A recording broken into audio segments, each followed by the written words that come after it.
Es una frase que se llama, la vida no solo se compone de tareas, sino de sabores también. Eso les dejo a su consideración.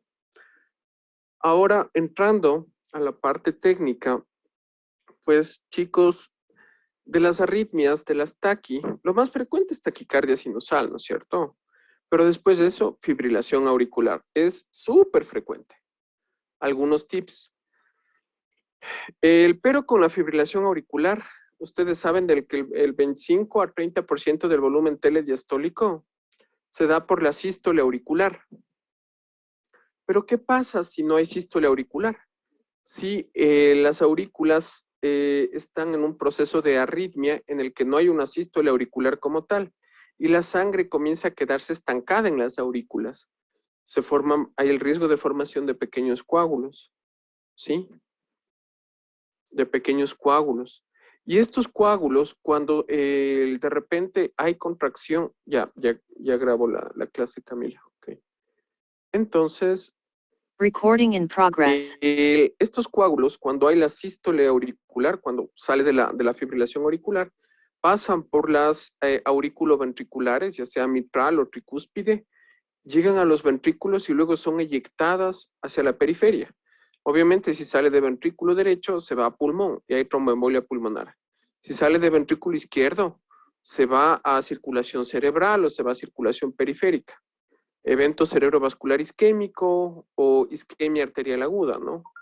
Ya sea isquemia arterial distal, ya sea isquemia intestinal. Entonces, uno de los peros es eso. ¿Qué hago con el riesgo de formación de coágulos? Y dos, hay pacientes que esta fibrilación auricular es secundaria a alguna patología. Por ejemplo, hipertiroidismo. Entonces, ¿qué hago? ¿Le doy medicación para tratar o no? O trato el hipertiroidismo y espero que al tratar el hipertiroidismo, pues desaparezca la fibrilación auricular. Entonces, esa es una de las dudas existenciales. Entonces, es pacientes jóvenes, obviamente, y sintomáticos, porque la queja, pueden haber múltiples quejas, ¿no? La queja es palpitaciones. Siento palpitaciones. Muchas veces estos pacientes ustedes resulta que nada, es un ritmos cardíacos rítmicos, no hay soplos, le hace un electro y está en ritmo sinusal. Entonces, fíjense este detallito. A la fibrilación auricular se le llama una arritmia irregularmente irregular. ¿A qué me refiero? Pueden tener paroxismos de fibrilación y luego salen del paroxismo y regresa a ritmo sinusal. ¿De acuerdo? Por eso es irregularmente irregular. Eso es una FA paroxística.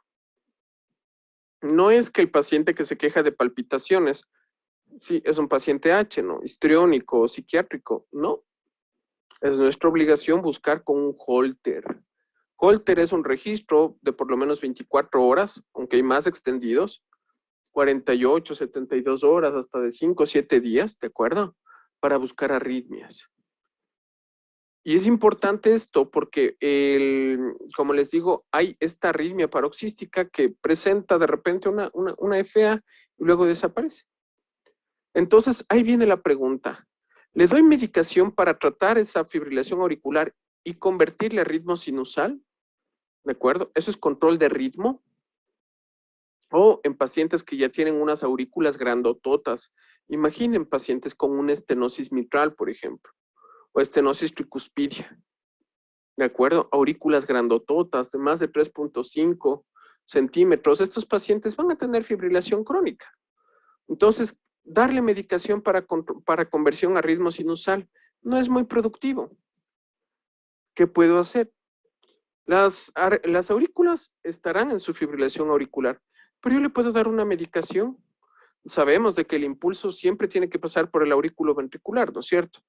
No debe pasar por otro sector. Entonces le puedo dar una medicación que disminuya ¿cómo llamarlo? La transmisibilidad del impulso de aurículas a ventrículos. Eso es control de frecuencia. Las aurículas estarán en su FA, en su ritmo de FA, pero los ventrículos latirán a una frecuencia entre 40 y 60, ¿de acuerdo? Esa medicación es o beta bloqueadores, ¿de acuerdo? O digital, digoxina. Aquí es de las pocas situaciones, fíjense esa diferencia, ¿no? De las pocas situaciones en donde está indicado usar digoxina. Fibrilación auricular con insuficiencia cardíaca. Sí, si se dan cuenta, es de las pocas, muy pocas situaciones en las que está indicado. Entonces, las dudas existenciales que les van a atormentar cuando vean una fibrilación auricular es, ¿anticoagulo o no anticoagulo? ¿Habrá un coágulo ahí o no habrá un coágulo ahí? Y dos, ¿le doy medicación para conversión a ritmo sinusal o solo controlo frecuencia? ¿De acuerdo? Si es que la fibrilación auricular es menos de 48 horas, es poco factible que haya un coágulo en aurículas. Pero más de 48 horas o de tiempo no conocido, no sé. Entonces, en ese caso, hay que hacer un eco transtorácico. Pero el transtorácico, si se dan cuenta, el corazón está un poquito viradito a la izquierda, ¿no? Entonces, el transtorácico ve sobre todo cavidades derechas. No les digo que no vea cavidades izquierdas, pero realmente si tienen duda en cavidades izquierdas, la recomendación es hacer un transesofágico, ¿no? Si el transesofágico sí ve mejor las cavidades izquierdas. ¿De acuerdo? Tengan presente que una fibrilación auricular aguda puede provocar insuficiencia cardíaca aguda, ¿no? O incluso un infarto. ¿De acuerdo? Pacientes que se chocan, por ejemplo, hacen edema agudo de pulmón porque hacen falla cardíaca